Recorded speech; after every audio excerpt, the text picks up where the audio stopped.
Halo men, yuk di video ini kita lanjut bahas keseruan chapter sebelumnya. Pada chapter sebelumnya diceritakan pertempuran para Raja Istana Surga melawan Bintang Kegelapan. Terima kasih ya untuk kalian karena sudah menonton di channel ini. Untuk membuat channel ini berkembang, jangan lupa like dan subscribe-nya ya.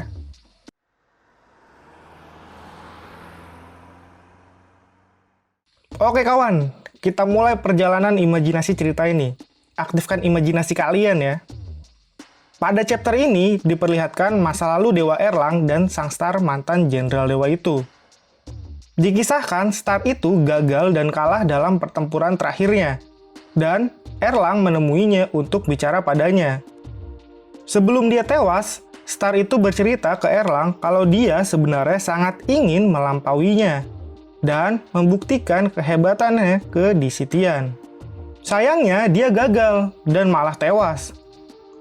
Dia juga bicara kalau dia sangat iri pada Dewa Erlang karena di setiap pertempuran Erlang selalu menang. Di saat kematiannya tiba, datanglah sesosok api yang menemuinya.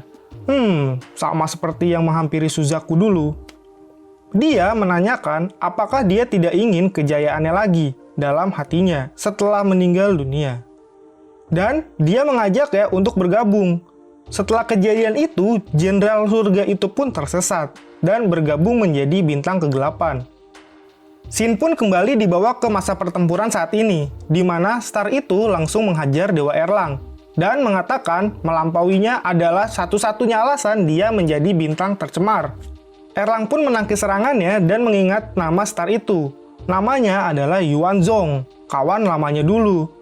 Star itu terus menyerangnya sambil berkata saat ini waktunya Erlang tahu kekuatannya. Karena dulu Erlang selalu melindunginya. Erlang pun berkata kalau dia memiliki keyakinan yang sangat naif, lalu memutuskan untuk menyerang Star itu. Star itu pun marah dan langsung melempar Erlang ke tanah. Adegan kembali dibawa ke ingatan masa lalunya, di mana jenderal tersesat itu meminta Erlang untuk menyelesaikan pertempuran. Dan Erlang melakukannya dan mengatakan dia untuk berhenti berbicara agar tenaganya tidak habis dan cepat mati. Erlang pun pergi meninggalkannya. Sesosok api yang mengajaknya bergabung ternyata memberitahunya kalau sebenarnya api itu adalah dewa, tetapi dia juga arwah jahat. Gimana nih? Dia juga berkata kalau jenderal itu mau ikut bersamanya, dia akan membebaskan kekuatan sebenarnya si jenderal itu. Karena semua kenangan dan ingatan itu, Star pun semakin marah dan mengamuk. Dia terus memukuli Dewa Erlang secara membabi buta. Star itu pun mengatakan kalau sangat memalukan mengikuti bayang-bayang Dewa Erlang di masa lalu. Erlang pun menerima serangan itu dan kewalahan karena serangannya mengerikan sekali. Terakhir, dia memukul Dewa Erlang dengan kekuatannya yang sangat besar. Sambil berkata, membuat Erlang berdarah adalah hari yang dia tunggu-tunggu.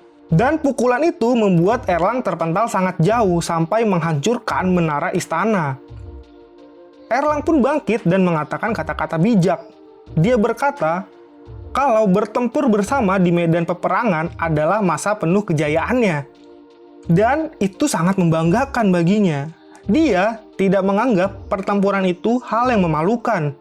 Erlang juga berkata kalau dia tidak peduli kalau Star itu ingin melampauinya. Karena tugasnya adalah melindungi saudara seperjuangannya. Star itu pun tidak memperdulikan kata-kata Erlang dan mengatakan kalau dia sudah terlahir kembali sebagai arwah jahat saat ini dan sudah melampaui kekuatan Erlang. Dewa Erlang pun terlihat sangat marah dan mengatakan Yuanzong sangat kasihan. Dia menjelaskan dulu Erlang sangat ingin melindunginya karena dia sangat menghargai nyawa yang masih selamat. Namun sayangnya dia gagal dan menyebabkan Yuanzong tewas. Dia juga menekankan kalau hari ini Yuanzong juga akan tewas lagi. Erlang pun marah dan mengeluarkan kekuatan aslinya sambil berkata dia sangat berduka dengan Yuanzong yang dulu. Kata-kata itu dibalas Yuanzong dengan mengatakan Dewa Erlang akan berduka dengan kawan-kawannya yang lain di neraka karena dia akan menyerangnya. Yuanzong langsung menyerang Erlang dan Erlang berhasil melompat menghindari serangan itu. Erlang pun memanggil senjatanya dan mengatakan dia akan menegakkan hukum surga, serta membantu Yuanzong untuk terakhir kalinya. Dia membantunya untuk mati lagi, agar terlepas dari arwah jahat. Lalu, Erlang menyerangnya dengan kekuatan dahsyatnya. Saat ini, Shin pun berpindah ke pertarungan Guan Yin. Terlihat kalau Guan Yin berhasil dipukul hingga terjatuh oleh star lawannya, bintang kekuatan. Anehnya, dia tidak sadar kenapa dia bisa terjatuh dan itu sangat memalukan baginya. Star itu pun langsung mengeluarkan kekuatan sesungguhnya, Dewa Iblis Pembalasan. Dengan sekejap, muncullah patung dengan banyak sisi wajah. Dan patung itu mengeluarkan pedang diselimuti api yang sangat banyak dan besar. Sampai-sampai senjata itu mengelilingi Guan Yin. Guan Yin pun terkejut karena jurus itu adalah jurus kuno yang berasal dari iblis legendaris. Ternyata Star itu pernah dipenjara di penjara Pulau Terbang. Di sana, dia dipenjara sangat amat lama. Sampai suatu hari datanglah sesosok api itu untuk mengajaknya bergabung. Dia tertarik pada Star itu karena dia berbeda dengan yang lainnya. Mungkin dia adalah dewa, tapi sayangnya Star itu memiliki hati sebagai iblis. Lalu saat dia bergabung, api legendaris itu membangkitkan kekuatannya yang sesungguhnya. Dia doang yang bergabung bukan karena dendam kayaknya. Emang udah iblis deh.